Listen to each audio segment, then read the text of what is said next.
Welcome into Pucks and Prosecco, powered by Accurate America. You never know when and where the hail will hit when the summer storms come, and the last thing you want is to be caught scrambling when it does, battling your neighbors for an appointment, or being left with no other option than those storm-chasing roofers that come to town.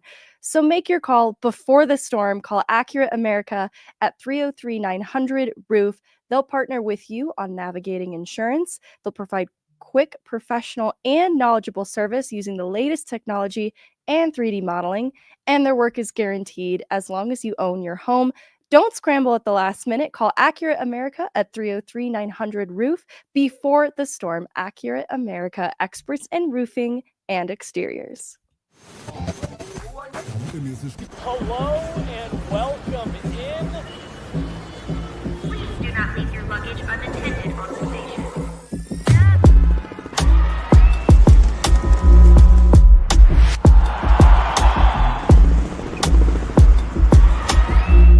Welcome to...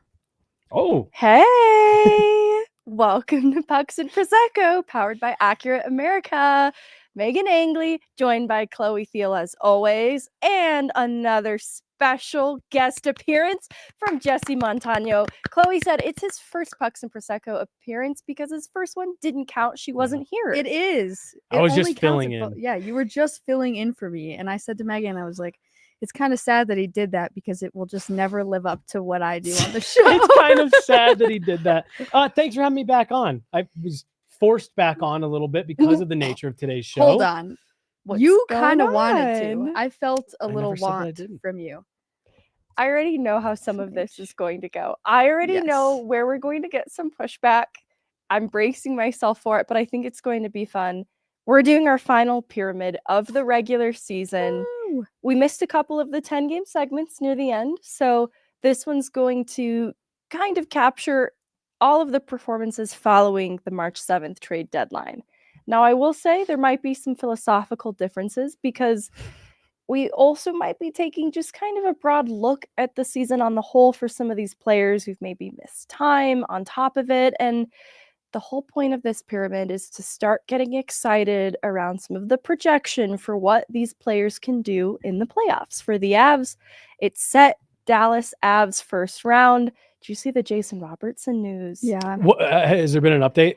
Sorry, I was down here The helping our update basketball is that folks. he's in a brace. Oh, Yeah. leaving the arena leaving the last arena. night? Yeah. But that was funny because I had posted the graphic yesterday about how the two teams match up against each other.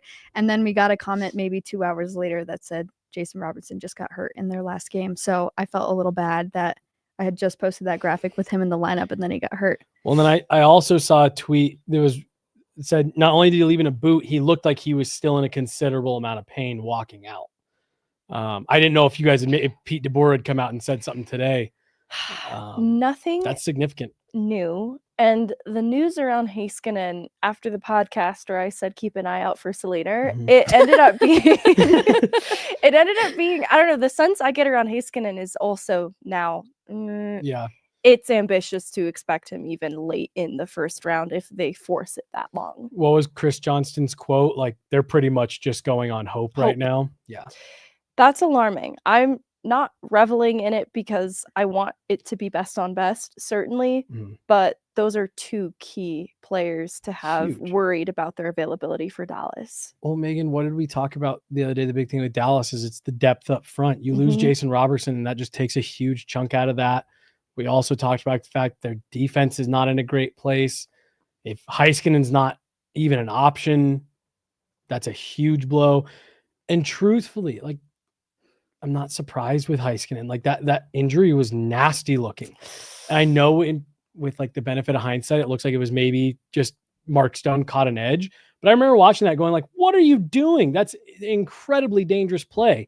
Yeah, I'm with you. Like you just hope they get better. You hope that they get better and then are healthy. You want to see best on best.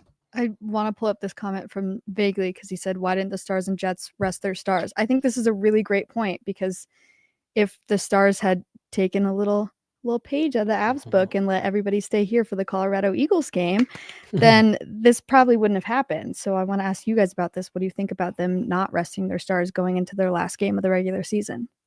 Yeah, it's tough, especially for the Avs because of the Four Nations situation with players who didn't really get a break. It felt extra critical that the Avs make that kind of lineup decision, not just for the benefit of them getting to see Gabe in his first game back, which was really great that it worked out. But I think the Four Nations and the lack of break for those players really took a toll on them, and it was starting to catch up in the final stretch. So I would have been really concerned if they tried to get these guys in games. And I know that with Nathan MacKinnon in the Art Ross race, that became something that was a bit of a sacrifice in the end. And I think it's going to be a worthwhile one, especially seeing what the alternative could have been. You can get hurt playing in any hockey game, right? So I don't want to come down too hard on that decision on behalf of Dallas either, but it's quite a risk already having a player like Heiskanen out. Yeah. Well, so I just look at it, I think about the COVID shortened year when the Avs really pushed themselves to try to win the President's Trophy. And they talked about it after the fact, after they lost to Vegas, of saying like, yeah, in retrospect, I wish we wouldn't have done that. Like, it really burnt a lot of guys out. We essentially forced ourselves to start playing like playoff style intensity early when we didn't have to. And the following year, the year they end up going on to win the Cup, while they finished really high in the standings, they did not win the President's Trophy. I don't even think, did they win the West? I don't even think they won the West. And they were totally okay with that. They're like, yeah, we're in a good spot. We feel good about where we're at. Similarly, last year, the Avs didn't sit a bunch of guys, because you don't sit guys in the NHL, right? You don't rest them. And what happens? Jonathan Drouin gets hurt in the last game of the season on what looked like a nothing play. Guys are, beat up, bruised, bumped, all that stuff. And so I think this year it reminded me a lot of the 2022 year, where they looked at what they did this season before, said, okay, that didn't work out great. Let's do stuff a little bit differently. And I look at what Dallas did this year, where, the Avs didn't have anything to play for in game 82 last year, yet they rolled a lot of guys out there and someone got hurt. Same thing for Dallas this year. There was nothing to play for. Yeah. Why are you doing that? Why are you even putting yourself at risk of, let's say Robertson plays game 1. Why did you even risk that? Why did you even put yourself in that position?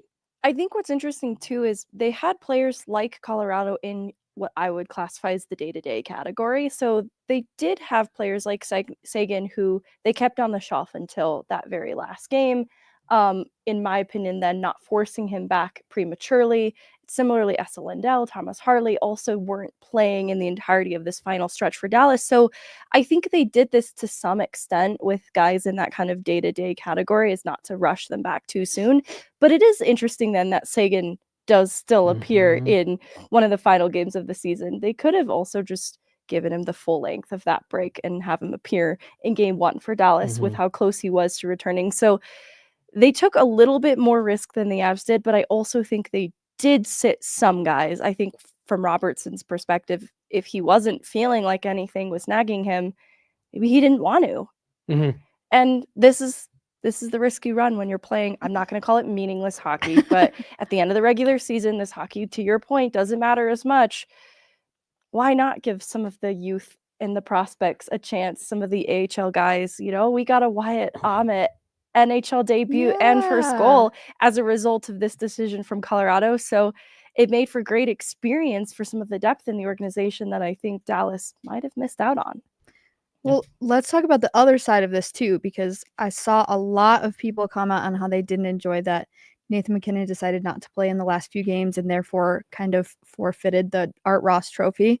So what do you guys think about that? I know he doesn't. Nate doesn't care about it, but I know a lot of the fans felt like he probably should have just played in order to get that trophy. I'll put it this way. I'd love to hear from those fans again if they have a different trophy that they're parading around town in June, if they're still super concerned with him not getting the Art Ross. Yeah. No, I agree. And I think that's the idea. Whether they win the Stanley Cup or not, to me, that's and yeah, it would have been cool to see him win it. There was also no guarantee that he would have won it had he played those games. And it just proves Nathan MacKinnon does not care about individual accolades. He wants to win. It's like, I'm going to get the Hart anyway, so it doesn't matter. Yeah. I think that it's a sacrifice to be made for the greater goal of a deep playoff run and getting the rest that his body needed. And hearing him come back from this last summer, he talked about prioritizing rest and recovery. Mhm. And I think that this is just the new Nathan MacKinnon that's going to care about those things. You know, Cale Makar's never been shy about appreciating rest where he can get it, where he can take it. So I'm not surprised by how things shook out. And I think it's going to reward the Avs in addition to getting this break in between starting game one. I think because they had so many guys in that day-to-day category, everyone is talking about how it's priming them to be close to fully healthy come game one. And that is huge for the Avs. Yep, 100%.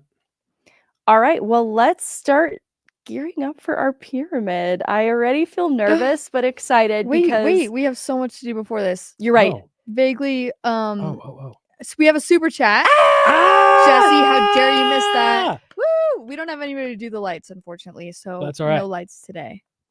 Yeah, Megan, this one's for you, eh? Yeah. Hey, John! John! Yay! We got to give a quick, let's stop everything with this pod and give some love to John real quick. Let's John hear does not for get enough John. John. Let's hear it for John. Woo! Let's hear it for John in the chat. Megan, yeah. That's amazing. You're right. So There is a proud. lot going on in the chat. All right. This is now a Jacob McDonald fan podcast. It never stopped being a Trent Miner fan podcast. We're right. just going to keep Yes. adding on to it. Yep. Jacob McDonald makes AHL history, breaks a 25-year-old record previously held by John Slaney. 30 goals in a single season by a defenseman. Jacob McDonald scores 2 last night to make 31 goals on the season, the most of any defenseman in a single season in AHL history. After a little bit of a scare in the San Jose series a couple weekends back, he made his return in the second night of the Henderson series last weekend. He was a game time decision. It was even dicey that he'd be back then, but with just a handful of games left in the season and this record that he was on the brink of reaching and breaking, it was incredible to see him return from injury pretty unscathed. It was scary. And then break this record. It's been a historic season in the making for Jacob McDonald. I also was asked a great question. Did he achieve this playing solely as a defenseman? Fair question, because Jacob McDonald has played both positions before. He did. And so it just adds to how incredible and impressive reaching this milestone is for him. And kind of cool that you have 2 defensemen now, 30 plus goal scorers in the hole between Cale Makar, Jacob McDonald. It's just the way the Avs like to play hockey, and I'm so excited to see J-Mac get that. I was gonna say he is the Cale Makar of the AHL, so happy you pointed that out. Yay! Now let's go to this other very important comment here. Okay, I didn't want to bring this up because I didn't want to talk I already about know it. what it is. Yeah. Did Chloe not get the memo to wear pink to match your pucks and Prosecco? I didn't know Also, that I've Jesse said you was guys gonna should drink do Prosecco every this. puck. I'm sorry. I thought this was my How first dare he. show. He's trying to make me look I thought this bad was my right first now, show, and clearly I I'm don't appreciate wearing the it. official uniform, and you're I not. don't know. The official official uniform. Yeah, I didn't If want I to bring didn't this move, you up think I just because I blend right in feel with this really TV? bad. You do blend in with the TV. I feel really bad that I didn't wear pink. I didn't get the memo. And really, if you think about it, it was just Megan and Jesse trying to leave me out. Oh. Yeah, that's true. Yep. And All right. my other official. point was that we do need to open the Prosecco We do. before Yeah. we start. the Jesse pyramid. volunteered because he said he's really good at opening them. I am. Yeah. But we do have another super chat in here. And this one is all for John from Mike Peterson. Nice job, John. There's a super chat for John. There he is. We're getting a nice wave from him back there behind the glass. John makes a lot of this stuff happen here. We don't give him enough love. So there's $2 for you, John. It's coming out of your paycheck. Yeah. All right. Well, am I allowed to put up the empty pyramid now while I get this opened? Yeah, we can You put the empty can, pyramid I up. guess. Alyssa earlier in the chat was starting to make her predictions for the top 3 of the pyramid, which I think is fun because Water. this was a stressful process picking our top Yes. 15 It people was because hard. we stayed committed to trying to keep it to 15, which meant some pretty great guys didn't make the pyramid. I've got to give around. you both the tiniest amount of a hard time. Here. No. This pyramid, the original idea was supposed to be, if you're in the bottom half of it, you're not doing your job. And this is now just turned into like, oh man, who are the best guys that we can say the most stuff about for 15 picks? And I just, like I said, I just have to give you That's guys what some happens. casual. That's what happens. Here's where it gets tough. We're not It's a dance hard. company with like I don't know how many total Yeah, dancers. six, 8. I don't know. 8. Right. How many do they have? And so as a result, and we would be getting carried away if we made it a bigger pyramid, to be honest. I agree. And so, which brings me to the next point about the pyramid.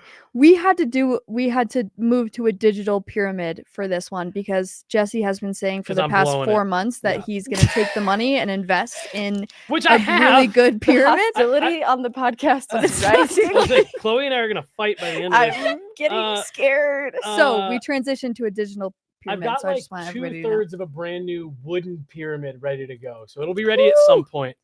But you guys know I am notoriously looking for stuff to fill all my extra time.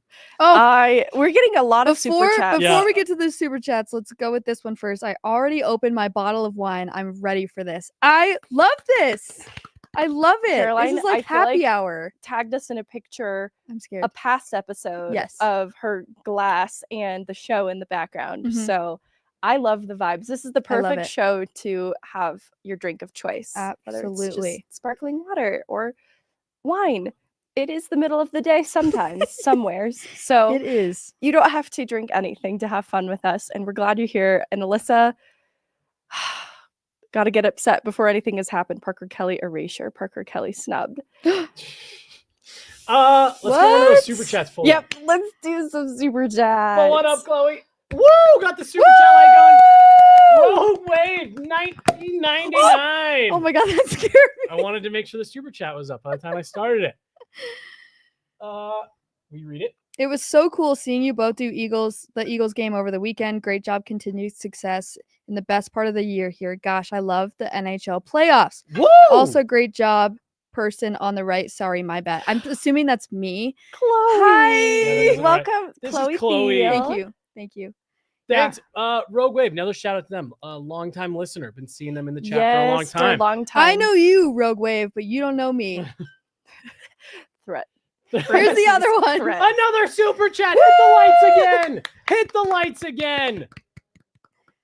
There they are. Always been curious about Val's media availability. Does he just turn you guys away or does everyone just leave him alone? This is a great question that I've asked you two before.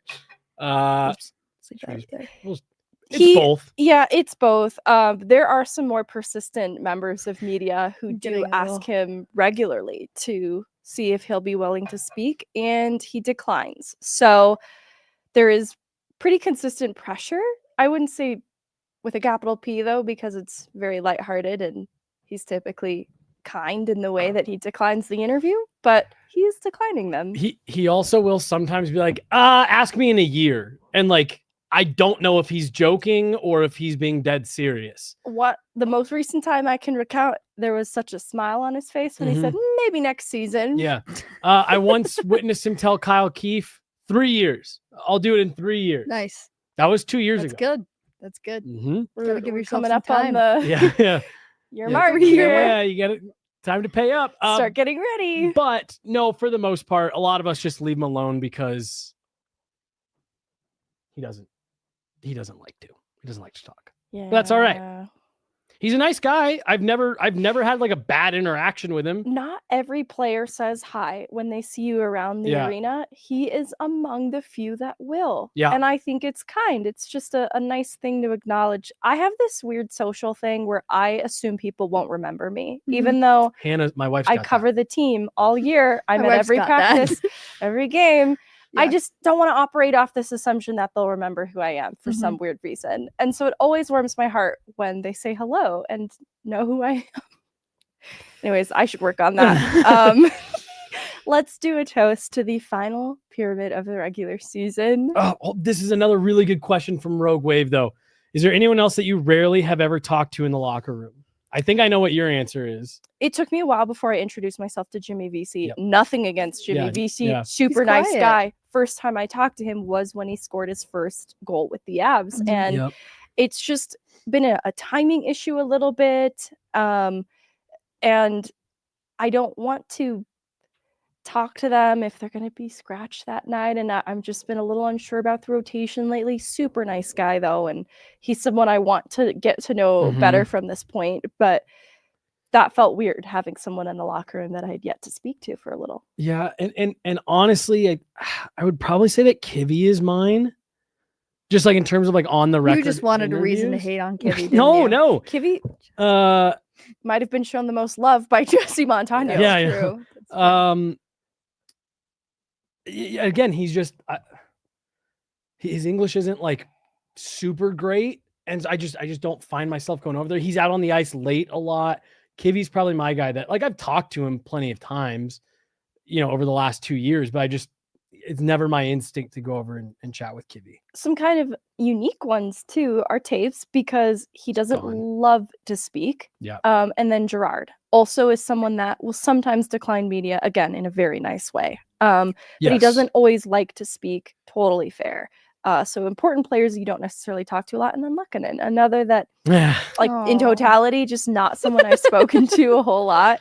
I think a few people caught on to that after the most recent. I've got a couple funny stories, not about Lehkonen, but about other people speaking about Lehkonen. That I'm not going to put these people on blast, but it is a well-known thing behind the scenes that he just don't got a lot to say to us. Not to us, but apparently he's really funny. Yeah. And Val speaks great English.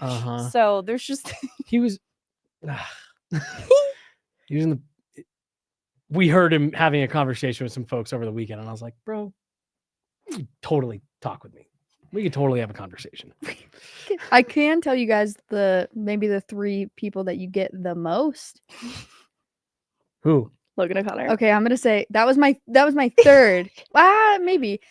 Okay, number 1 is Cale. Yeah. Because every single post game, like after a game, not just practice availability. He's the Gabe stand-in right now. Yeah, he's the one that always will talk and like say actual answers to your questions. The second one is Scott Wedgewood, and then the third one is Logan O'Connor. That's my thought right now.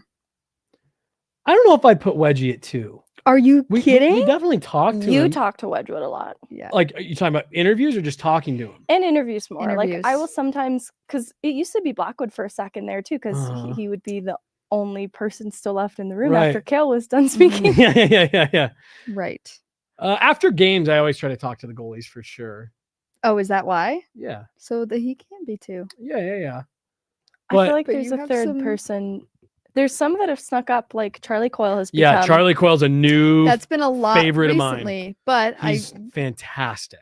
Charlie Coyle's interview featured Scott Wedgewood in the Charlie Bit My Finger. Yeah, so I'm gonna say that was still mostly a Scott Wedgewood interview. I thought you said Cout. I was like, I never talked to Martin Cout when he was here. He was a crapshoot. He's the only person, and it was because he was in a hurry and his English isn't great. I asked him a question. He goes, can I go? I was like, go. It's fine. Yeah. He's the only person that's ever done that to me. Ross Colton is another easy one. Yeah. That's another one of mine that I would say I get a lot. I don't know. This would be an interesting thing. Drouin practice, yes. Yeah. Post game, I don't know. We don't get Drouin a ton at post game. You're right. Morning skate and practice. This would be a fun exercise for Chloe to do after the year, to go back through and count how many. You guys sure. Logan O'Connor. I have nothing else. Yeah, give us our Spotify Wrapped for the end of the season. You remember when you did tell me, you were like, I'm gonna go through and count up every single time that I've tweeted something nice about Kivy. You said that one time and you never did it. So I got the number back to you. Oh, what is it? 0, probably. I just don't tweet about him a lot, good or bad. I don't know. Wow. Wow. I did it a lot at the beginning of the year because I was rolling off like the playoff Kivy jokes, and then I was like, they're not jokes. That's what I'm saying. This is real life. All right, we're already almost 30 minutes into this. I know, we haven't but even this started. is such a good conversation. I love it. I just love talking cheers. to you guys, but I just know us. Rogue Wave asked, do the teams only make certain players available after the game, or can you talk to anybody? Great question. I don't know how to answer that. You can talk to anybody. A lot of guys get out of there quick. Yeah. And then this is actually more layered than I thought it was going to be. 1 second, Cheers! guys. Go Gadget. Cheersing arms. Cheers! Oh man, that was really sad. You guys were so You guys were so close, yet didn't make it. Yeah, it's because you're here. Our little Again, ass. I volunteered on several occasions to come in once the pyramid started. This isn't going well. Okay. Hey, Fantastic. this last the comment from Vaguely. What an excellent opportunity for all of us to get our cartwheels in as you've been challenged. Thank you, Vaguely. I'm fully ready to be Megan I cartwheeling. can't do a cartwheel. Megan is wearing a skirt. Okay, Megan is excused till the next pod. I just can't. That's all I But- needed to hear. I'm happy to do No, it. no, I no. just need to hear you say, Jesse, you're so much better at doing cartwheels than me. But here's the thing. He said Jesse promised us a cartwheel. Yeah, He didn't he- mention Which I'd also like to point out, I anybody never did. else. They promised you a cartwheel That's on my not behalf. true. Do That you- is true. Are That you a is man true. of your word or not, Jesse? Jesse, Are you a man of my word or not? you threw the mic away like you were getting ready to stand up to do something. Take a drink of this Prosecco. I felt bad. I started answering Rogue Wave's question. Oh, sorry. And they kind of make players available. Like if they've left the room, you can ask Avs PR to bring them back. But there are some players who will decline post-game It's at the player's availability. discretion. Totally. So that's where Cale Makar gets a huge shout out. He is always available, Yeah. win or lose. Mhm. So And truthfully, I mean, this is no slam on anybody that's in the room right now, but it's what I have missed the most about Gabe Landeskog the last 3 years is not only is he always available, but he's always got something excellent to say. not enough Parker Kelly interviews. # Parker Kelly snubbed twice. Alyssa is correct though, because Yeah, he is a good interview. he's a great interview. And he's also just great to chat with. Yeah, he's somebody we should be talking to more. So we'll set a new goal. Yeah. He's a good one. You're only getting Parker Kelly interviews Through the from now on. playoffs. Nobody else. Nobody else. All right, All it's right. a deal. Okay, we can start moving into the pyramid now. We just got Woo! excited with some locker room insight. Are we Yeah, ready? Do we want to go for number one? I Oh don't. my gosh, I got I'm scared. I got kind of nervous. I was gonna say don't I can know. tell you guys both got a little pensive there. I don't know why. But I'm ready. I'm ready. yeah. Number 15. All right, so we'll just start at the bottom Wait, here. Yeah, number 15.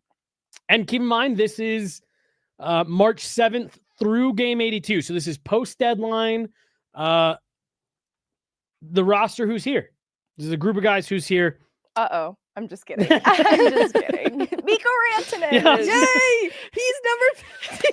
Starting Just the kidding. pyramid off, number 15, Ryan Lindgren. What a player I photo apologize for the of him. photo. Why? It was either this or it was one of him completely shaved, and I thought this would make more sense. And I mean, did you Photoshop the mustache onto him? No, then why are you apologizing? That's a great photo. Oh, I don't know. I thought for one second, I thought you meant like, he was completely shaved, so I added a mustache. I was like, I did do that. That's a great photo. I do wonder where the mustache went. I know. I know what I'm asking him about next, though. But it's there. It's just, in Part his of all of it. beard, so you can't really tell. It's like Jesse's. Well, hey, I unfortunately I forgot. I didn't have Ryan Lindgren on my list, so I'm glad that you guys had him on there and he made it onto the pyramid. Yeah, I made an executive decision because we were using ChatGPT to sort our lists to help filter it, and it isn't perfect, and it Mhm. was not accounting for Lindgren. Yeah. It does also make appropriately. me wonder about those first couple pyramids we did where we were like, well, perfect. That's the exact average. I guess no double checking needed No, here. no, it's yeah. No, and, there was a so lot of double checking on my end. So we needed somebody from the pyramid to right. put Lindgren here. We So we'll did. talk about some of our honorable mentions. But Ryan Lindgren, Yeah, why don't you start? since joining, proportionate to his minutes played, games played, has some of the highest impact minutes on the penalty kill. It's not going to in totality compare to where Toews and Makar and Girard end up, but you look at the minutes that even a Middleton or Calvin DeHaan once upon a time put in on the PK, and he is kind of the next in line behind Toews, Makar, on a similar tier as Girard in the time that he's putting into the PK, second highest blocks per 60 on the team. We see it in the way that he plays. He battles on the ice. He does sacrifice the body. And I think the other interesting thing that stood out to me was the concern around his analytical decline the last 2 seasons. He's being overused in New York. He averaged 1956 in his minutes in New York and is averaging 19 here in Colorado. So he's still clocking in and making a huge difference in his overall time on ice. I do think his role is better suited for him as a player, and as a result, the defensive metrics are starting to support the style of hockey that he plays, the stay-at-home defensive defenseman. And I think that with a player like Manson out of the lineup over the last stretch, Lindgren's presence on the back end just became that much more important. And similarly, I think he's versatile, whether he was playing with Manson, who I thought I was going to hate that pairing because it's too much of the same thing. I didn't end up hating it, didn't hate it when he was paired with Malinsky. So I've liked him with a couple different looks for D partners, and I think he's been a really stabilizing force for the back end. I was just so starting out, I think from the trade deadline, I think that him being the newest addition, I think it was a little hard. It maybe took him a little bit longer to adjust than most at the trade deadline. But I like what he's doing now. I think he adds a lot of grit to the back end that was very, very much needed.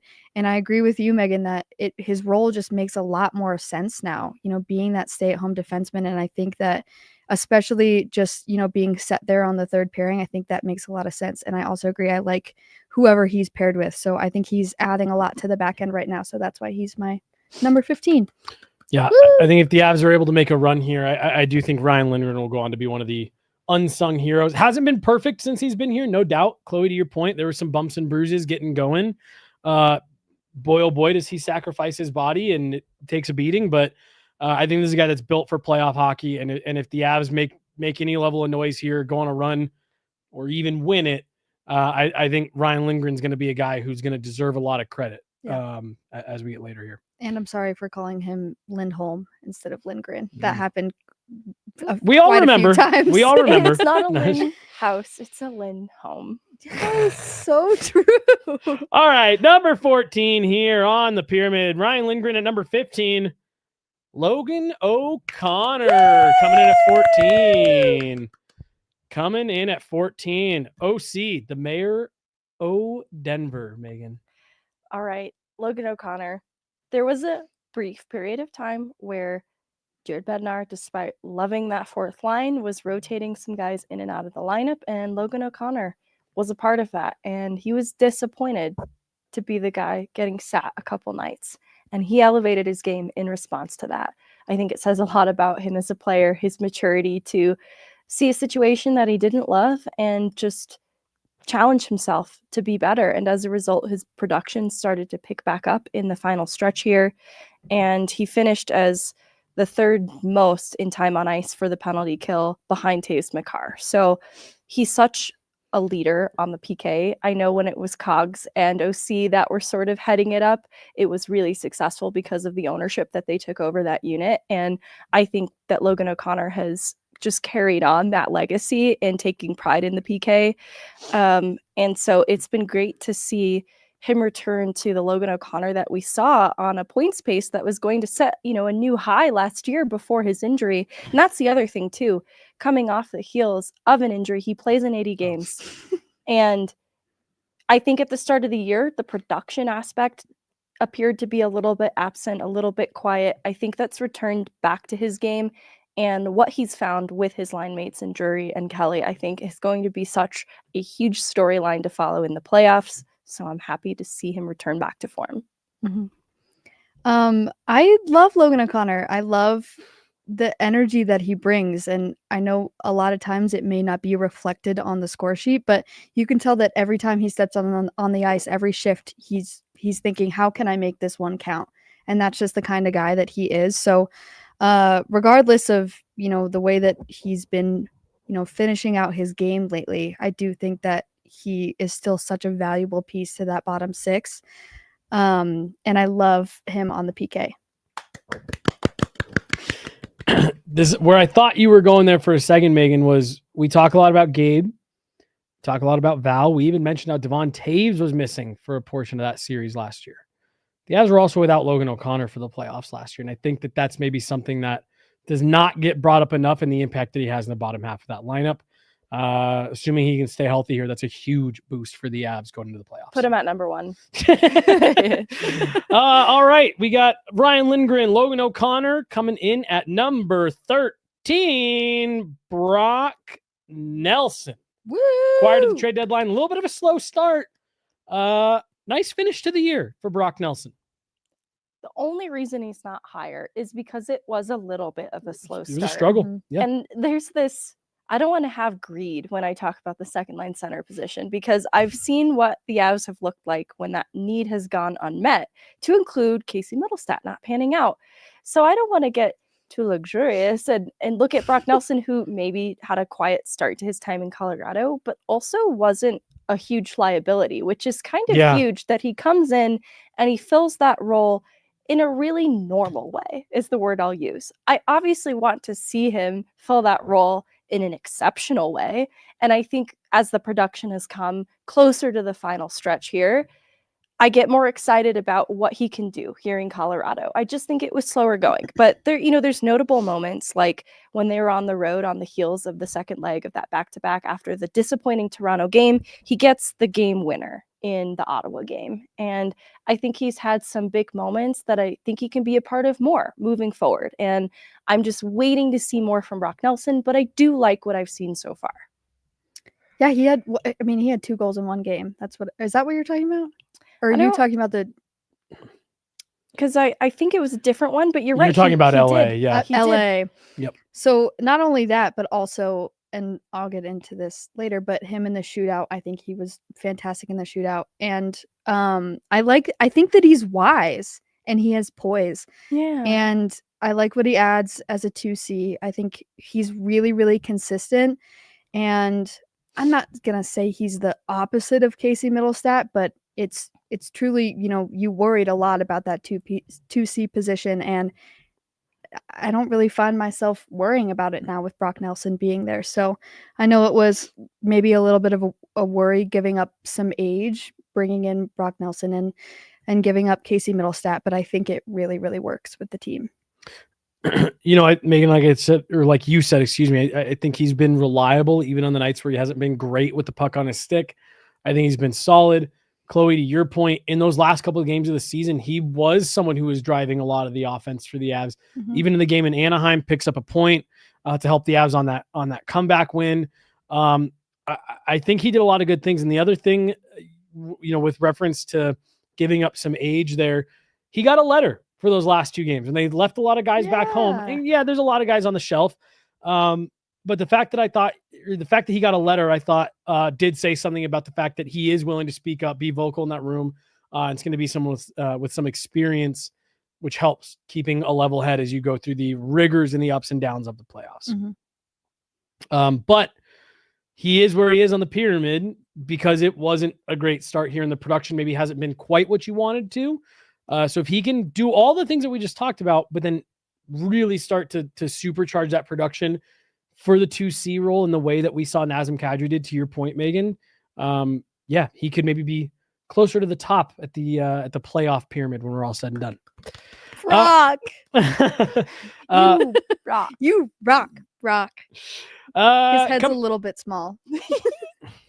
I was going to say, you describing him as wise was a certain word choice. I love but you that can word see, for you him. can see that he's wise. Like when This he feels talks. like a gray hair comment. No, it's just like I thought she was making fun of him the whole time. No, To that's quote- something you would to do. quote- What? You would bully the players. I'm just sitting here catching strays we for no would never reason. bully you, catching Brock. grays. I think you. Oh my God, we're moving on. Wait, Brought to you what by was I our gonna sponsors say? over at Sunglasses Place. To quote Mackenzie Blackwood, Brock Nelson has got aura. We're moving on. Brian Lindgren, Logan O'Connor, Brock Nelson. Next up on the pyramid at number 12. La Tornade, Sammy G. We gotta stop clapping. I was going to say, you guys are just driving point my now we home have of to. what we said. Now we have to. Yeah. Driving your home point of what Driving I had home earlier. my point. Chloe? The next episode is going to be you and I fighting with giant inflatable boxing gloves. See, this is why we can't be on the show and drink Prosecco because it's too much laughing. Looks and like it's I'm the hot only in one here drinking and- any Prosecco, by the way. Let me just add that Gosh. context a little bit. Why I'm does doing my best. yours look like water from here? Chloe's? Yours did. Oh, I was but like, well, there's I see nothing it in now. here. Okay. It's Whoa, so it's clear. Clear. All right, moving on. Sam Girard. Sam Girard. The reason he's a little bit low in the pyramid is because his impact within the parameters of since the trade deadline is where it gets tricky for a few of these players. So I kind of want to get in front of it with Sammy G because Sammy G on the whole of the season has been a really important, Great maybe bounce back year for him. quiet piece in the back end that has also been the way that Lindgren I described as a stabilizing force. That's Sammy G because a player like Malinsky, who we'll talk about soon, ascends to more responsibility with the help of a player like Sammy G. Sammy G has continued to be a good guy on the kill, a bounce back year after his stint in the player assistance program last year. He's just been good ever since that and continued to build on it this year. Third most in points on D and the highest blocks per 60 on the team. I think you see that there's more to his defensive game when he is on the PK. And I think he stepped up the way he defends in his own end. He's had just 4 assists since the trade. So I think the production you expect from these small puck-moving defensemen maybe quieted a little bit over the last half, but he's a huge piece in the decor. And we didn't get to see him really in the cup run because of the injury in the St. Louis series. So I'm excited to also get hype on the possibility of what Sam Girard can add in the playoffs. We didn't get to really see it. I completely agree. I think Sam Girard is underrated. Yeah, completely agree. Completely underrated. Completely And agree with that. Just like what you said about Lindgren, I think that about Girard. I almost said Malinsky. About Girard, I like him when he plays with Manson. I like when he plays with Malinsky. I like when he. What's happening? This is just a great comment. I'm sorry. Oh, my favorite podcast, Pucks, Prosecco, and Jesse. That's a great comment. I'm sorry. Keep going, Chloe. I'm really you sorry. just wanted to shout yourself out there. I know. I wanted to shout wow. out Fang Dad Hat. Yeah. That's a great comment. Fang Dad Hat. I like whoever he plays it with. You know, he's played with a lot of different people in that decor, and I think This is a great point. his performance, it doesn't stray no matter who he's playing with. He's always consistent. He's the adult.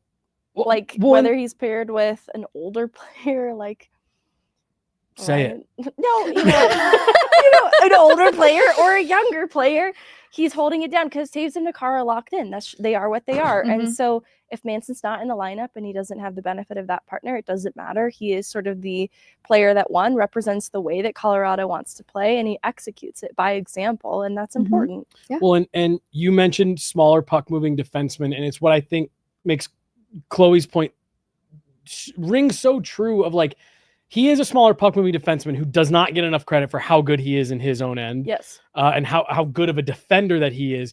And it's also impressive that typically Sam Girard like archetypes is the type of guy who needs a certain type of defenseman to play with to be effective. And he just bucks that trend. Like you can put him with anybody. You can put him with Sam Malinsky, who's another guy who likes to activate and get up ice. And he holds it down. He's responsible defensively. You can put him with a Ryan Lindgren, Josh Manson, and it allows him to activate a little bit and get more involved. I just think I'm so with you, Chloe. I think Sam Girard is such an underrated defenseman, not only by the Avalanche fan base, but league-wide in general. I make the argument all the time that this is a guy that if he were to be traded is an immediate set and forget number one defenseman on probably half the teams. Not a number one, top pairing defenseman on half ish of the teams in the NHL. They wouldn't even think twice. Cool. Put him on the top pair next to whoever our other number one guy is. I like when you have a little bit of a smaller defenseman because it means they can move. They're my favorite. Me too.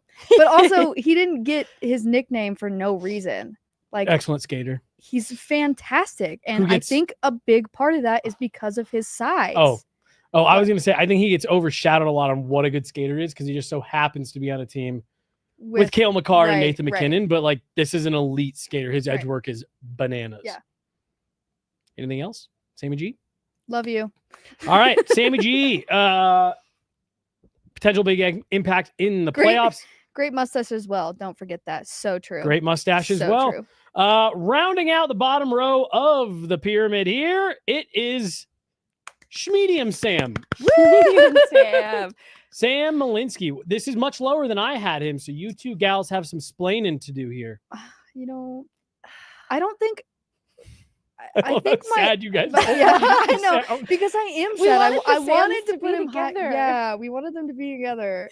I don't think it's that he's lower for any reason other than there are so many other people that I have to put above him. You know what I mean? No, I Something don't. Like I'm. Something happened when I was making my pyramid. I had this fear that the guys that I Something love, happened. that everyone here Did knows you I crash your love, car? and I crashed my car. No, but so I had Charlie Coyle super high, and I had Sam Malinsky super high. But I had this fear of, oh, are people going to be like, that's Meghan? Of course she did that. And so I kind of walked it back. I was like, all right, let me try to be more reasonable Right, about this. right. And so I think that's how this has happened. Well, then I want to see your list after, because it sounds like you and I were aligned a couple things, and we got bullied by someone over here. No. I did this When to did I myself. I bully? started to fear judgment before anyone judged me. Don't make me get Andy I was. down here to answer I that was question. judging you really hard For what? for your list. All right. Anyways, so Sam let's, Malinsky. let's give Sam Malinsky some Yes. credit here, because he, especially compared to everyone we talk about this list, he's taken a huge step forward. His game's elevated the most this since year. the deadline. Mhm. Right. Like a lot of Oh. these guys are being what we want them to be, or just, it's one notch ahead of what we knew them to be. Sam Malinsky, to have taken the step forward that he has this season, is a huge storyline going into the playoffs. I know we've drawn the Bowen Byram comparisons, but the production side of his game was a part that Jared Bednar was maybe critical of being quiet. He wanted to see Malinsky play with confidence. And coming out of the Four Nations break, that's exactly the player we've seen following the deadline, which I know he's not a newly acquired player, but I do think there was pressure on Malinsky around the Yeah. deadline Yep. for security and what his place on this team was going to look like. And to have that security following the deadline, I think in addition to the mental rest that he got over the Four Nations break, and then following the security of knowing his place post-deadline, we got a better player on the other side of it. And so he has 3 goals, 5 assists, plus he was robbed of an assist in the Minnesota game that I'm adding personally. And Me that too. is better production than some of the other defensemen, like a Sam Girard, whose game is quieted in that stretch specifically. So he started to heat up at the right time of the year, and he's up to 60 minutes just about in his average ice time. A huge step forward for a player only playing his first full season in the NHL. So he's assumed huge responsibility. He's getting second pair matchups on many given nights, and he's doing this so much more consistently than how he started the year, coming out of camp strong, wavered a little bit, and now he's back and he's consistently doing things well in his own end, but he's playing with more confidence, and it's rewarding him production wise. And I think he has tools that we saw in college that we're starting to see translate at the NHL level. And that includes his skating. His starts and stops in his own end can be deceptive and can help get guys off of him. And similarly, his puck movement and his shot offensively, I think we're getting to see the kind of punch that it can pack, and we're getting the best of him at the best time of year. And I'm excited to have him next to Sam Girard in the pyramid. That's a lot of nice things to say for someone who had him this low on the pyramid. I'm just saying. He had Jesse, you were disinvited from all episodes of Pucks and Prosecco. Now you guys understand why we started Pucks and Prosecco and Yeah. kicked Jesse out, okay? He's had such a comeback. Our first pyramid, I think he was Yeah, you were- third. Yep. Right? I We don't- went I don't- third or fourth? crazy. I don't we know. I if- think I it's don't know if he was. crazy. Yeah, I'll say he was definitely. He was up Yeah, there. he was up there for sure. definitely, The hype was real. yeah. He had a But- great start to the year. but He had a he- great start. But to he the was so high, and then he completely fell off of the pyramid, and now he's back. So one of the things I totally forgot this morning to text you guys about this, but I wanted to do like picking MVP and picking MIP for the team, because my most improved player would be Sam Malinsky. And I completely agree. He's looked really, really great since the Four Nations break. I think that break did him very, very well. And ever since then, I think his game has just been on the up and up and up and up and up up. and Glow up is up. real. glow up is Um, real. He Megan, he told you and I a few weeks ago that he maybe wasn't. He knew that it was going to be more of a grind, but he wasn't even really prepared for how tough mentally, physically an NHL season is. Yeah. And so, yeah, he's, he said that Four Nations break was huge for me. This is a guy who has potential to have a lot of impact as the Avs head into the playoffs here. I don't think the Bowen Byram 2022 run comparison is that far off base in terms of the potential impact Sam Girard can have. And this dude's got a cannon. Like, he can fill the net. And Jared Bednar, I think, was frustrated with the lack of production because the other small details weren't coming with it. Cleans up the small details, and look at that, filling the back of the net. Sam Girard's a weapon out there. And Megan, you and I never pass up an opportunity. You and I have been on this from game one with the American League. Yes. For Sam Girard, that, hey, this kid just scored a goal in his pro debut. Keep an eye on this kid. We were told, don't be crazy. He's a college free agent. Don't pay any attention. We've seen the steady growth year after year, and I think he's got a chance to make some noise here. The one other thing I want to add, with Toews and Makar out of the lineup in the final games, his game didn't shy away. It only shined brighter. And that's encouraging, that when that spotlight is brighter, he doesn't cower. And I think with a spotlight brighter on the playoffs coming up, that's huge for a player who hasn't had a taste of NHL playoff hockey just yet. Yeah. I think, just given his experience with his leadership at Cornell back in the day, I think it's a player that's primed for it, but it's going to be exciting to see how he handles himself. I feel like we need to just point this out, because I was just kind of thinking in my head, and I was like, this is actually kind of crazy. You guys are sitting here and compare the Prosecco. You got it. Comparing him to Yeah, that was so good. That was so funny. Comparing him to Bowen Byram, who was a 4th overall draft pick, to a kid that is undrafted With Null roots. Yeah. I have so much respect for Yes. the glow up. Yes. Shout out Jake Townsend. My buddy also played in the Null. I love this league. I also love the Thunderbirds. We're moving on. We're going to the next rung of the pyramid here. We're taking the Prosecco away from Megan, and we're moving on. She's starting to talk about the Thunderbirds again. All right, moving up. Next rung of the pyramid. Number 10.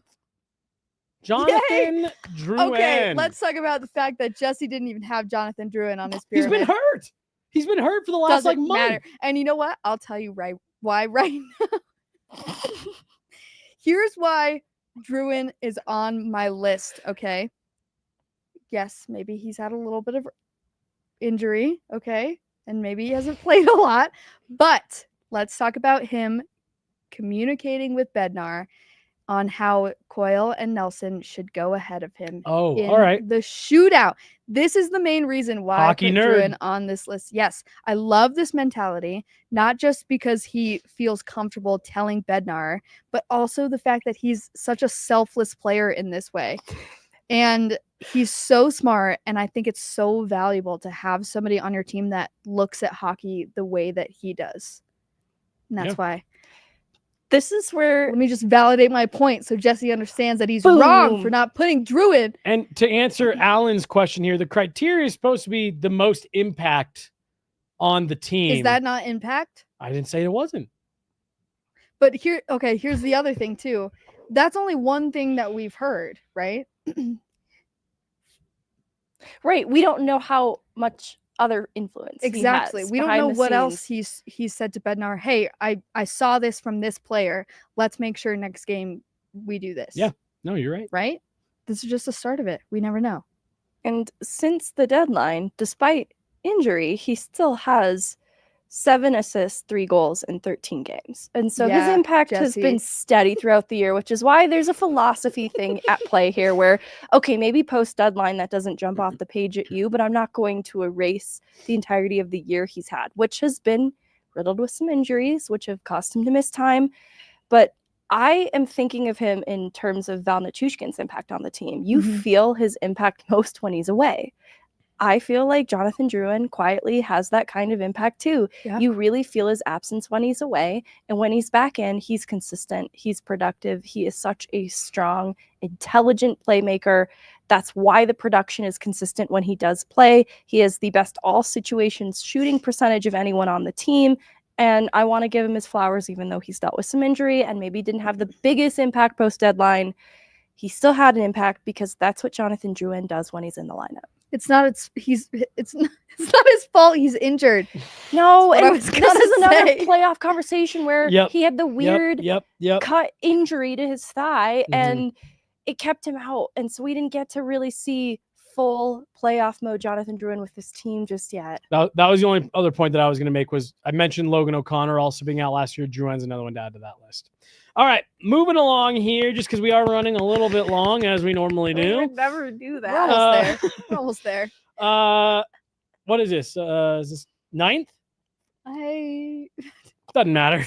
Doesn't matter. 7. Artturi Lehkonen, another player that I don't think I had on my list that you guys did. Believe me, we didn't want to. I'm just kidding. The goal drought is real, but my goodness, has this Yeah. guy was he producing chance after chance after chance in that final week of the season?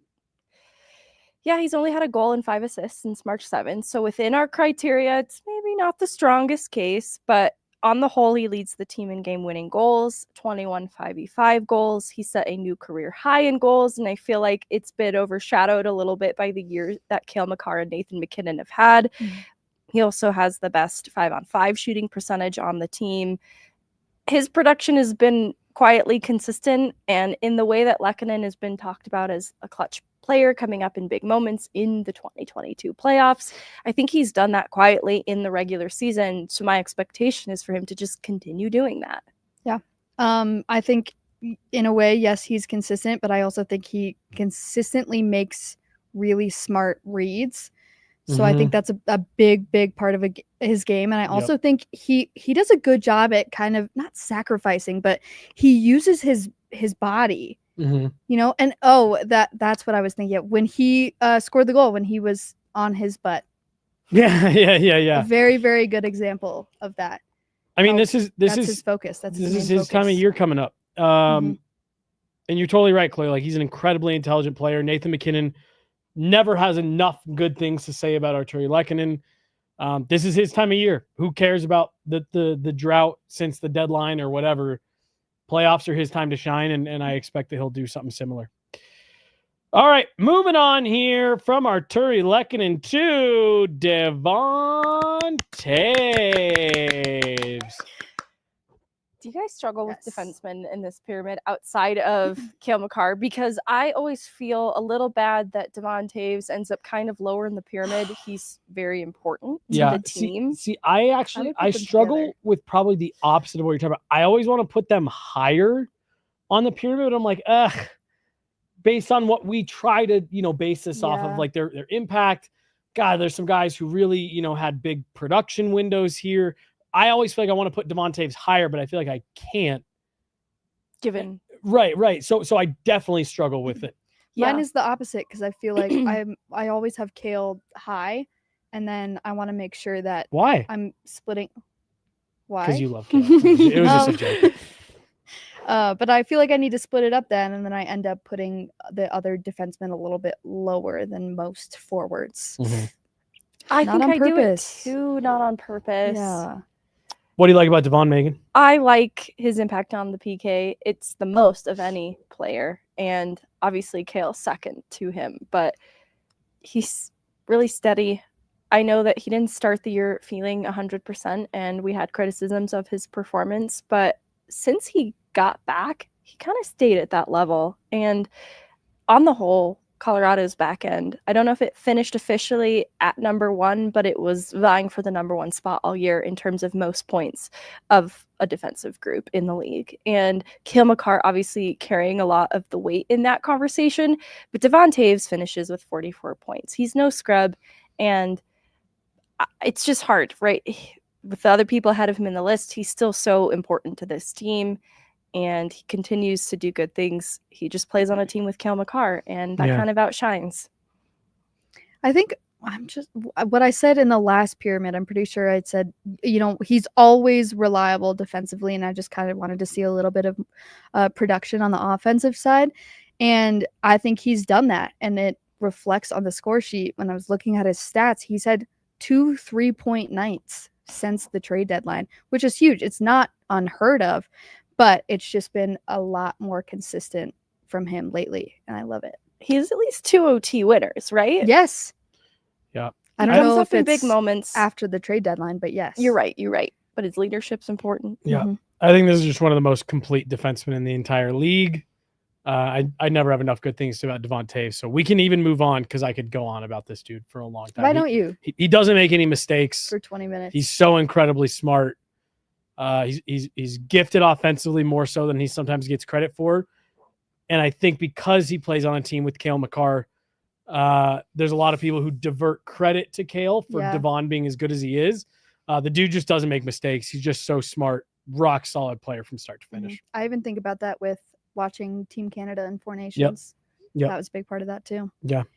All right, moving on here. And I think this next guy here is a great example of why people feel so good about the Avs. They are as complete as they could be, to the point where you got the backup goaltender making the pyramid here, Scott Wedgewood. And I use the word backup really lightly. Not that I think that there's a crazy controversy right now. Mackenzie Blackwood is your number one, no questions asked. He will be the starter heading into the playoffs. But what Scott Wedgewood has brought to this team, I think, is immeasurable, Megan. Yeah, and he fits really nicely in the parameters of, all right, since the deadline. But he's got a 908 on the season for his save percentage, a 916 since he was brought to Colorado, and since the deadline, a 920 save percentage with a career high 5-game winning streak from the 4th through the 20th in March. So his game, when Mackenzie Blackwood's game stumbled just a little bit in the final stretch, his game didn't just steady, it actually ramped up a little bit. And so he came in huge when they were a little bit unsure of what to expect from Mackenzie Blackwood there for a bit. He stepped up in a big way, and gosh, that gives you a lot of confidence going into the playoffs that you have such a good tandem in that, because we're not counting Mackenzie Blackwood out of this conversation just because of a couple stumbles following the deadline. Right. I think you'd be really, really lucky to have Wedgewood on your team as a starter, and we have him as a backup, and that's a huge thing. I trust backup Wedgewood over a starting Georgiev every day. What? No, I didn't know where I over a starting Vasilov. Yeah, I was like, damn, what? No, I was like, what name is she about to put here? It's a huge compliment. I'm just saying, because that that's what the comparison looks like. If you're talking about Georgiev, if we had Wedgewood in that conversation, then as a backup, he'd for sure be your starter. There's no question about it. That's just what he brings to the team. And I think, when it was Georgiev in net, I think we had talked about this before, but I would always flinch every time a puck got close to him. And now it's just a breath of fresh air having both Blackwood and Wedgewood. So having Wedgewood as a backup is a really big deal for this team. I think we need to give especially when we see where all of this lands come June. I think there's a chance that, depending on what the Avs do here, that Scott Wedgewood could hold a really interesting place in Avalanche lore. This entire season changed when he arrived. Everything. He talked about it when you and I sat down with him, Megan, about he could feel the vibe in the room, and he kind of took it upon himself to start to be the change to that. Everything about this team changed when Scott Wedgewood arrived on the scene. And I do think when the season is done that there will be more to unpack there. I think it's a huge point, and the experience that he brings, there was such a lack of trust in Justus Annunen, and it was because of how untested and young he was as a goaltender. I want to give his experience as a goalie a shout out too, because I think he brought with him maturity and calm and a level of compete that only a player with his experience could bring. Yep. And an understanding of his role, which we've heard talk about the 2022 team. That was the number one thing. Everybody knew their role and bought into their role. I think Scott Wedgewood was leading the charge on that. How is Justus doing? I haven't heard from him. He won a game last week where he gave up 7 goals. Oh, good. Yeah. The same thing happened to Georgie, except they lost. And I'll give Justus After some 8 goals. credit. Nashville's been bad. That's it. Oh, Been all bad. right. Moving up a rung here in the pyramid. We're going to start moving a little bit quicker. I'm sure John wants to go home at some point. Maybe. If he's lucky. Choo choo, Val Nichushkin. Megan, you're not clapping. I'm so sorry. She's got a Val. glass. She's doing her job. She's got a glass in her hand, I'm Chloe. sweating, Jesse. Well, you got a nice ice cold refreshment right there to cool you I off. don't know if it's ice cold. I want to say that. Cool. Jesse, I wanted to check in with you because Oh, this felt like when we gave you the parameters for this pod and we're like, Yes. all right, post deadline, maybe he hasn't been the highest impact guy for him to be getting in the second rung of the pyramid, or third, I guess, technically. do you know what his point totals are since then? Do you have it written down? I don't I have it do. written down. You do? I just have What is his it? whole. He's had 15 points since the trade deadline. Not bad. I just think Not bad. I think the impact that this guy has on the roster is it's we don't give this guy enough credit for how good he is. Megan, right after the Mikko Rantanen trade, I made the argument to you. I said, look, when Val Nichushkin is at his best, even when Mikko Rantanen was with the Avs, there was a real argument to be made that Val Nichushkin was the third best player on this roster. Were you making that argument the other day on the pod? I think I was. Yeah. I think I was. And he's the ultimate, you can tell when he's not in the lineup guy. yes. And I just think that having him back, having him in the lineup, and there's an extra level of fire around the team when Val Nichushkin is here. At practice yesterday, they were working on power play stuff, and he missed what he felt like should have been in a layup. Exploded his stick on the net. I just love that. I just love the fire, the Val Nichushkin brings. And I want to give a shout out to our guy, Arif Dean here. He did a great piece on the relationship that has been formed between Mackenzie Blackwood and Val Nichushkin. Oh. Val's got a buddy on the team. Val's got an English-speaking buddy on the team. And I think it's doing wonders for him. Val Nichushkin changes everything about this team. He does. And that's where it's one of those philosophy things. Big picture, his impact to the team is so huge. You notice him when he's not there. Obviously, losing him in the Dallas series last year had a critical impact on the team. And when he is in the lineup, he's effective. He's the highest shooting percentage of his career this season. You know, he's missed a little bit of time to injury, so the points total is probably not going to jump off the page at you. But the reason I have him so high in this pyramid is because I think the key to feeling higher on Brock Nelson rests in Val Nichushkin's hands. And so I think so much of the success that a Necas, a Drouin, a Brock Nelson have is going to be directly linked to Val Nichushkin because he elevates his teammates. And it's not a perfect thing, right? Like Val Nichushkin couldn't perfectly elevate Casey Middlestat, but when he's complemented by the right talent, which I think he has, whether, you know, it's some combination of a Necas, it's a Drouin, however it shakes out, right? Like maybe he's playing on the top line. The top six is made better with Val Nichushkin in the picture, and it's how I can feel better about Brock Nelson.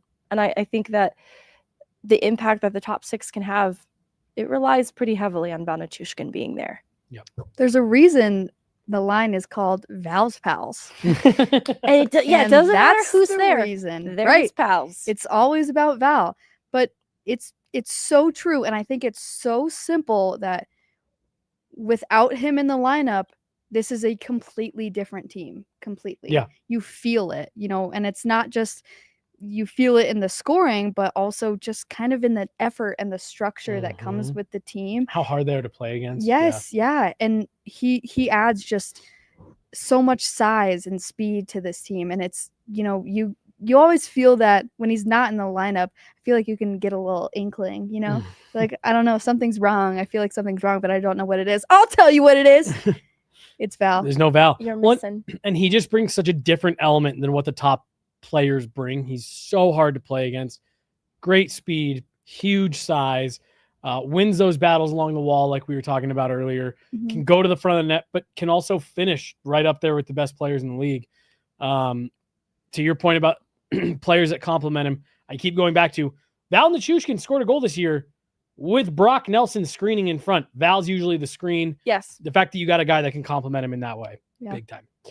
This is a guy who all eyeballs are on him as we head into the playoffs here.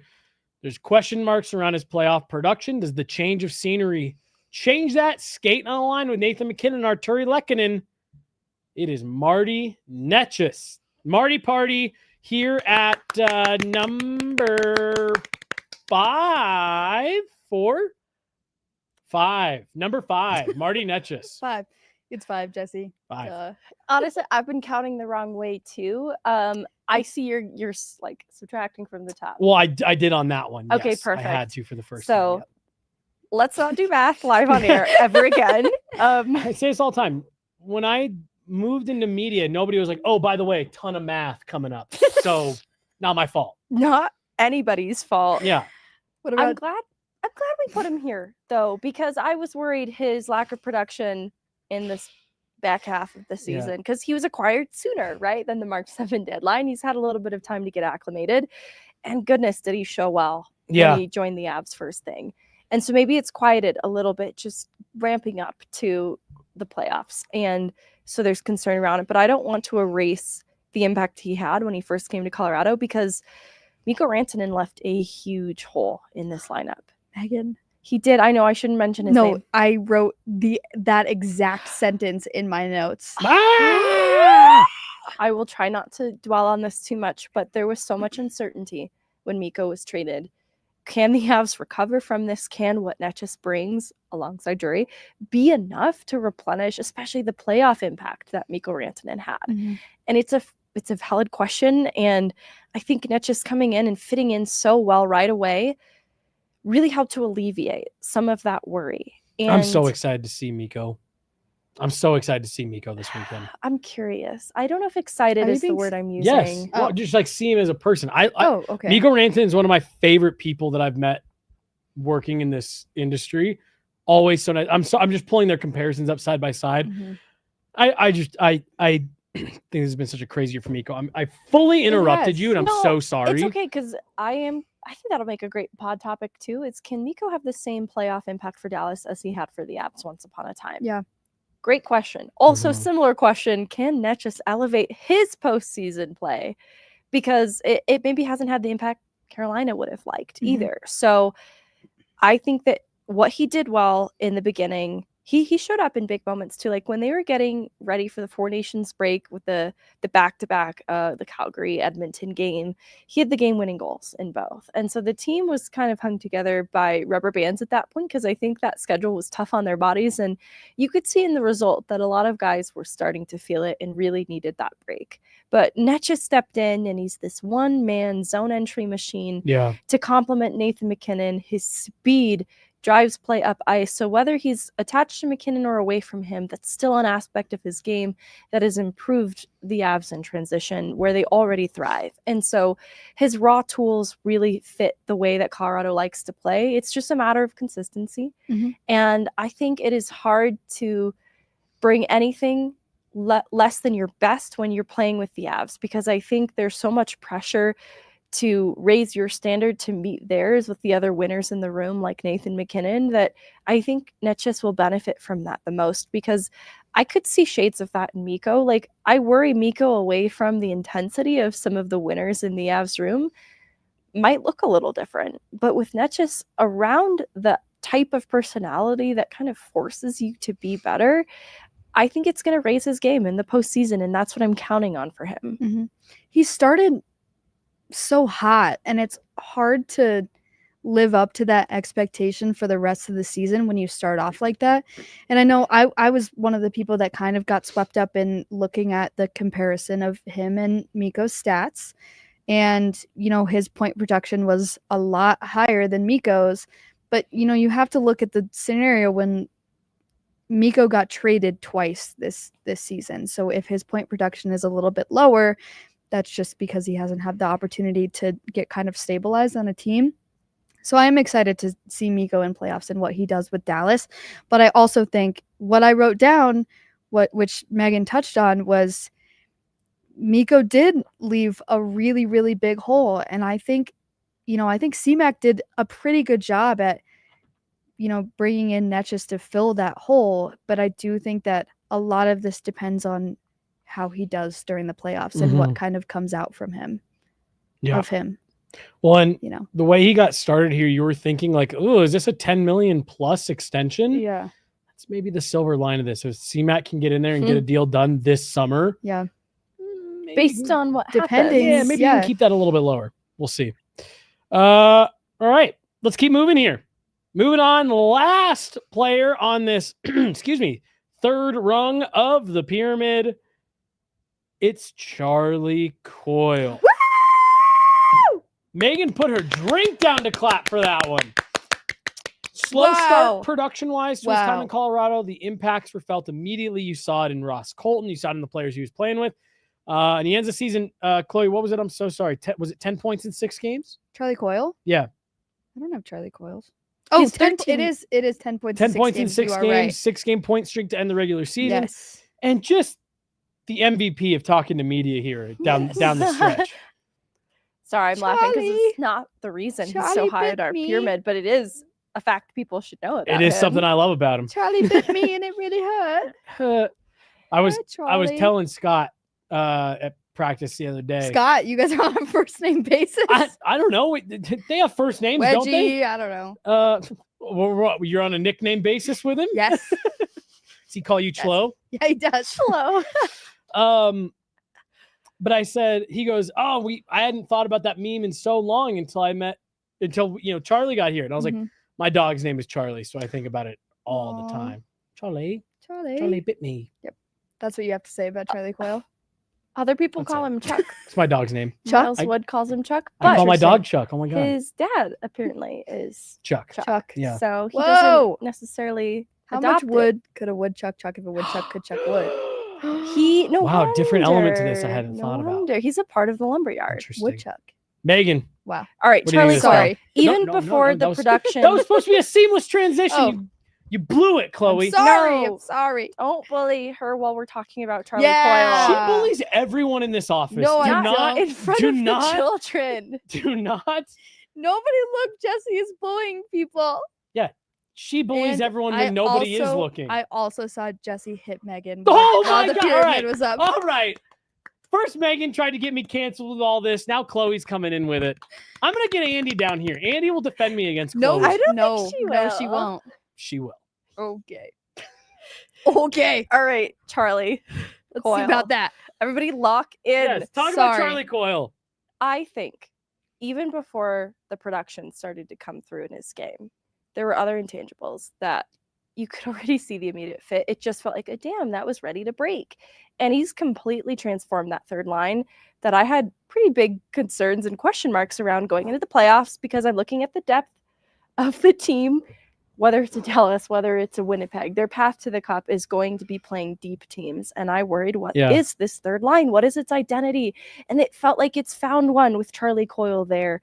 He's competitive, and his size and his reach helps him to win battles, but he's competitive in them too and coming up with pucks. And I think that has been responsible and has had a good influence on players like Miles Wood. But it's also why players like Miles Wood, whether it's him or Jimmy Vesey, that are drawing into that third line, are starting to find Or success. Gabe Landeskog. Or Gabe Landeskog. Wow. It's because the way that he plays hockey is just a formula for success. Mhm. He's very responsible. And so that's why he comes up huge in OT when he's on the ice, on the PK when he's put out there. Mhm. And I think we're only going to see that become a bigger part of his story and his impact to the team as we move forward, because I think the production's only just started to begin. You know, he's got his legs under him. He has a feel for how the Avs like to play hockey. And I think first and foremost, being responsible is his priority. And now that he's feeling a little bit more comfortable, I think the best is yet to come for Charlie Coyle. No wonder Boston fans miss him so much because I love him. You can't have him back. You can't have him. He has such a massive presence, two-way presence. Like you can I was gonna say you can feel it. I'm more saying that in a way. Jesse just keeps handing me this Prosecco, Megan's and now I glass is can't empty. My focus on glass is anything empty. else that I'm doing. Anyway, talking about how Megan mentioned Miles Wood, the reason why Miles Wood isn't on the pyramid and Charlie Coyle is so high is because I think Charlie Coyle is the reason that Miles Wood looks good. Yeah. That's just what it is. You know, Miles Wood doesn't have to be on the pyramid. Even though he's looked a lot better in the last few games, it's because of Charlie Coyle. So he's such a fantastic guy, and he's such a great add to the locker room. Why are you laughing? I was reading a comment. Oh my gosh. Anyway, Charlie Coyle. Love you. I loved Eric Jesse's Johnson's ruining comments to this. Jesse in the post game after the Anaheim game. Like, well, we're here. We might as well try I to love win. that too. Yeah. Charlie Coyle gets the game-winning goal in that Anaheim game for this comeback effort that they didn't have to do. And I just think it says a lot about their priorities and their compete that in a meaningless game, for those who are just listening, that was in quotes, there's still a drive to win no matter who's in the lineup. And that's why I like that Malinsky's game didn't shy away there. Coyle's game was only shining brighter in that setting. I like that type of player because they might not have the biggest role on the team when you've got a Nathan MacKinnon in the lineup. Maybe a Gabriel Landeskog does appear in some games. That's going to command headlines, but they're not in it for the ego. They're not in it for the praise of it all. They want to contribute, and I think that's what Charlie Coyle does. And this is now a Charlie Coyle podcast. We will finish just talking about Charlie Coyle. Well, in the lead up to the to that last road trip, I talked to him a couple times about staying focused.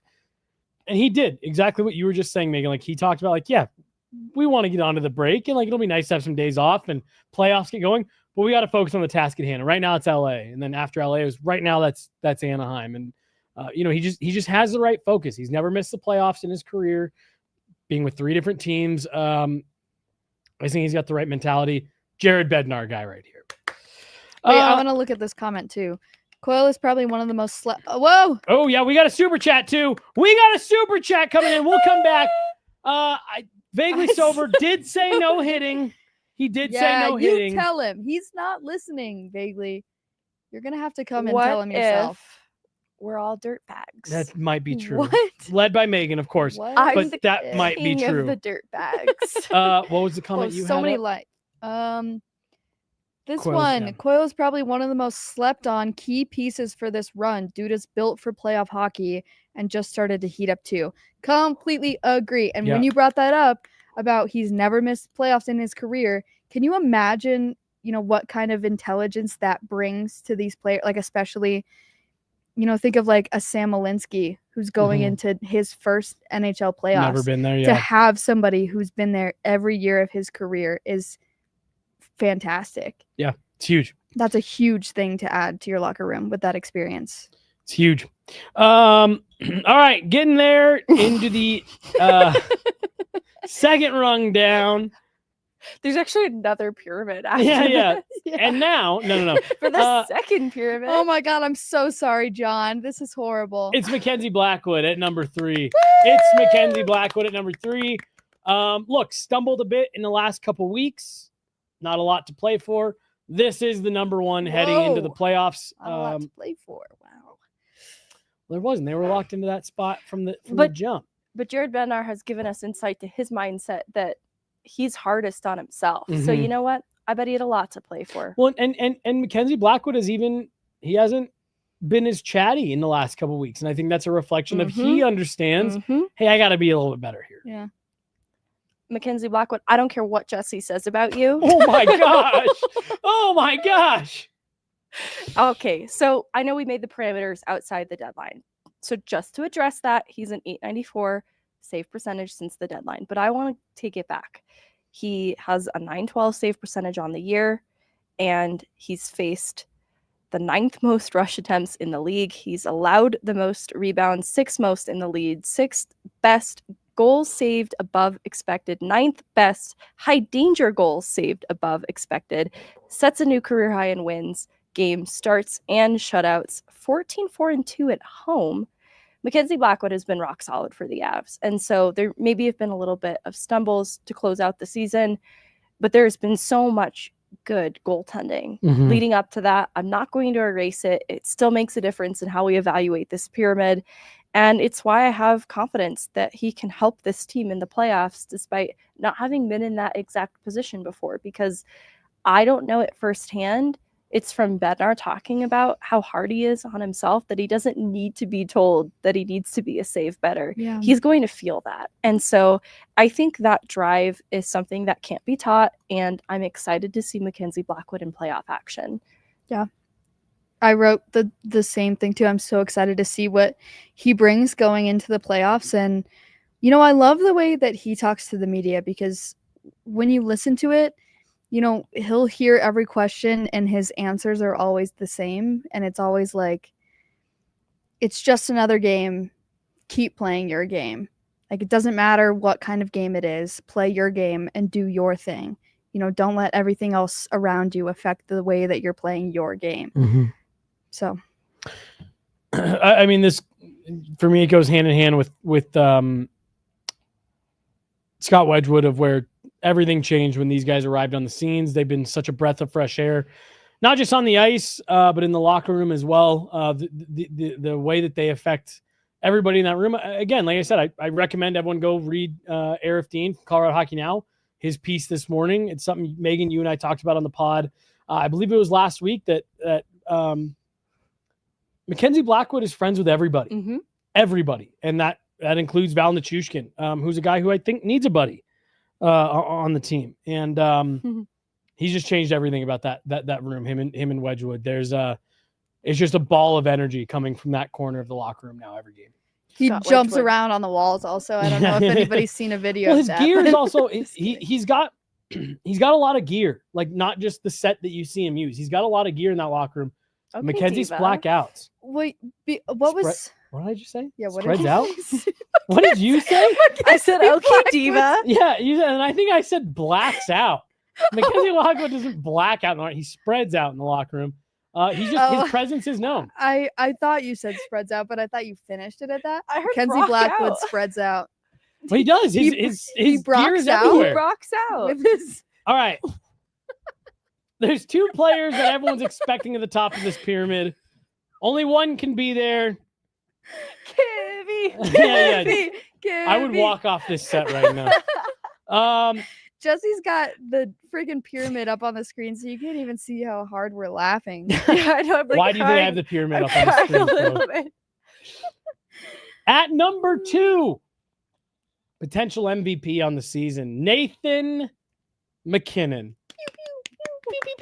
At number 2 on the post-deadline pyramid, Nate went his version of quiet. What a lot of people are saying, oh, Nate's really struggled here. He's also above a point per game, I Yeah. believe, where it finished since the deadline. It was Nate's version of quiet, Megan. Yeah, he's still a team leader in terms of Mhm. points production. It's just the standard he set for himself is so high. And this is where, bigger picture, the year that he's had, he was the first to 30, 50, 60, 70, 80, 90, 100 point marks this season. And it's his third consecutive 100-point campaign. Leads the league in assists. Obviously was neck and neck with Kucherov for the overall points race total. It's been an impressive year for Nathan MacKinnon. It's been historic in ways. And I felt last year was a good Nathan MacKinnon year. And now he has more support around him to do more and make a difference in the playoffs. And I'm excited to see whether it's getting to play with Val Nichushkin or Drouin, both players that he was sort of robbed of last playoff experience. I think it only gets better from here for Nathan MacKinnon. And this is a team with so much talent that I think players like Makar and MacKinnon can get left out of MVP conversations because they're just always expected to be good, but also kind of slept on at the same time. It's the I same know reason that it's Jared gets left out controversial. of Jack Adams. Yeah. Yes, it's controversial to say that, like they're sleeping giants, but also people kind of expect them to be a little bit good. And I think it takes away and waters down the impact that a player like Nathan MacKinnon single-handedly has on the Avs. But I go back to the beginning of the year where goaltending was so uncertain, and this was still one of the best power plays in the league. And Nathan MacKinnon heads that up. He's a leader in a different sort of way on this team, and his impact will always be huge. I think we just get a little spoiled with what he does for the Avs on a nightly basis. Yeah, even with all of the injury and the NHL debuts that were happening around him, he was there for all of that. He helped Ivan get his first NHL goal. Yeah. We miss you, Ivan. We do. The further we get up in the pyramid, the less I have to say about these Yeah, players yeah, because everybody knows what you have to say. It's all the same. Everybody knows he's the backbone. I of feel this like Jared team. Bednar with the Nathan MacKinnon thing where it's like, what else Yeah, do you want me to say? I don't know. Like, you know what I'm going to say. yeah, Everybody says what I say. Yeah, you guys both nailed it. So there we go. There's our pyramid all the way up to number 1. And I think everyone's got a pretty good idea of who sits atop Kivy, Kivy. Post-trade deadline pyramid for the Colorado Avalanche. Who had the most impact on this team from March 7th on? And it is the man himself, the first defenseman to score 30 goals since Mike Green did it in 2009. It's Cale Makar! Woo! Wow! Guys, I was really proud of this graphic when I made it because it's a party, there's Prosecco on it, and there's a Sam Girard saying it's Cale Makar. So You I should hope be proud. everybody enjoys that. In Hope a everybody way, loves it. Sam Girard did make it to the top of our pyramid. He did! That's And what I this was think all that's leading up to. special. So special. Megan, take us home on this one. We're 90 minutes into this show. Jeez. Cale Makar, top of the pyramid. Look, I think we were all sitting here kind of quietly holding our tongues when people were bringing up Werenski or trying to rehash the whole Quinn Hughes thing with the Norris conversation.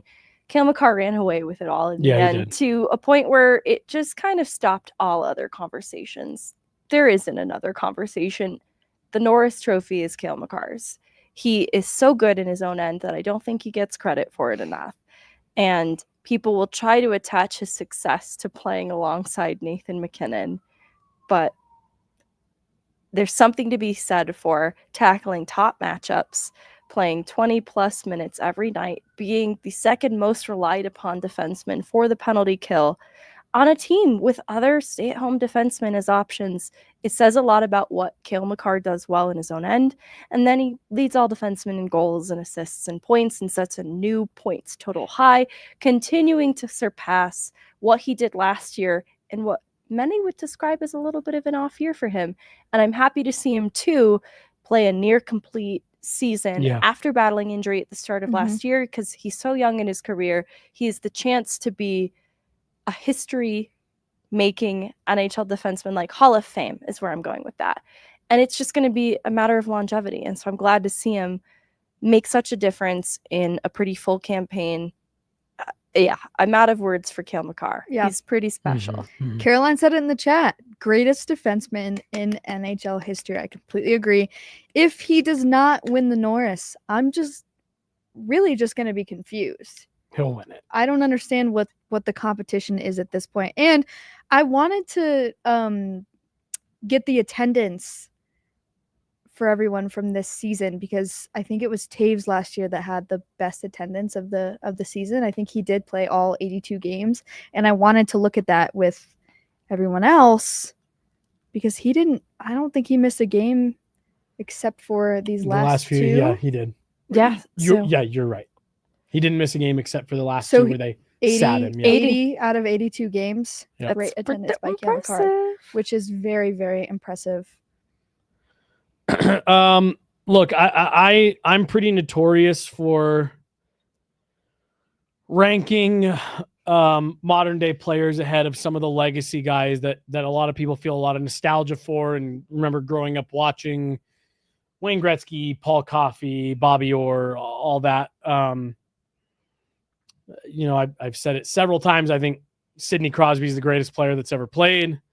And I think Cale Makar is right in there as the greatest defenseman that has ever played the game. And I think by the time it's all said and done, I do think that'll be his crown to wear. You're the best that's ever done it. What Cale Makar does is incredible. Similar to Nate, I don't really have much else to say. Yeah. There you go. That's it. That's it. That's the pyramid, folks. I'm trying to little thing attached here. Well, there we go. We got a couple super chats in here. One from Vaguely Sober, and he texted me the other night. Congrats on hitting 7K subs.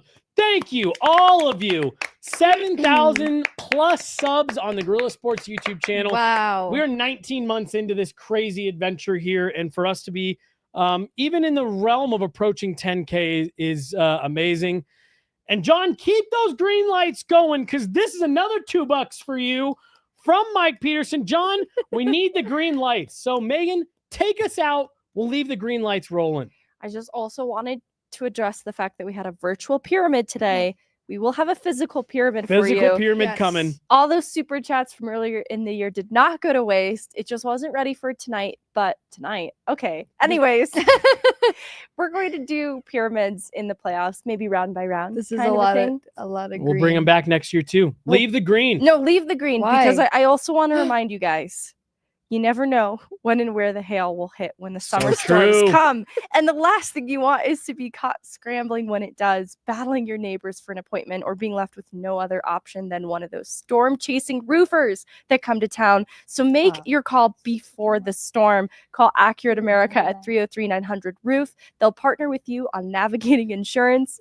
They'll provide quick, professional